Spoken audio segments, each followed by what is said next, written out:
enen ɗo e école Goudiri 1 woni première école mo e nder département o hande noon woni uddirgol elaaɓe o ko noon ngol uddirgol ngol noon hande noon ne waɗi ŋakke seeɗa par ce que sukaɓe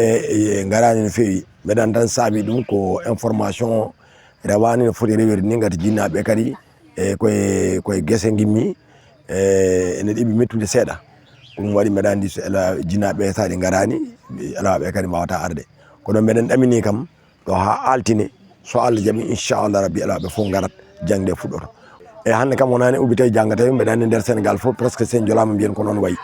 mati elawaɓe so garani a wawa wiide aɗa jangguina koma elawaɓe gara jangguinoɓe nanɗo ko noon elawaɓe garani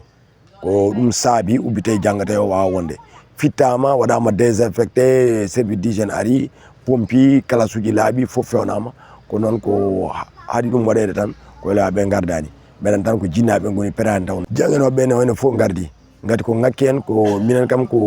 woni min ngala hande ko ɗiɗo gimmima ɗo woni waɗi départ ɗiɗo waɗi départ ko goto noon artirama min keeɓi jangguinowo goto kesso garɗo e ɗiɗo jeeyi goto ari donc ko goto tan heddonto kam e message am cakkitiɗo koyo paranguji ɗi yoɓe tinno elaɓe école o udditi kono wona école udditi tan mi nani ɓiyam comme no ɓamirta mbawlo aɗa hokka ɗum gaynako ni jojo foof lewru foof aɗa ƴewto ɓiye ganda holko waɗi walla holko waɗani kadi taw aɗa famodira e métre uji ɗi minen métre ɗi kadi mamin mbaɗe hen komin poti wadde ko beele jangde nde rewa lawol hikka noon ko affaire élection ko noon min kam eko banggalam e banggal ɓe gondumi ɗo ko mamin daro hen nomin poti darodade beele jangde nde rewa lawol wasa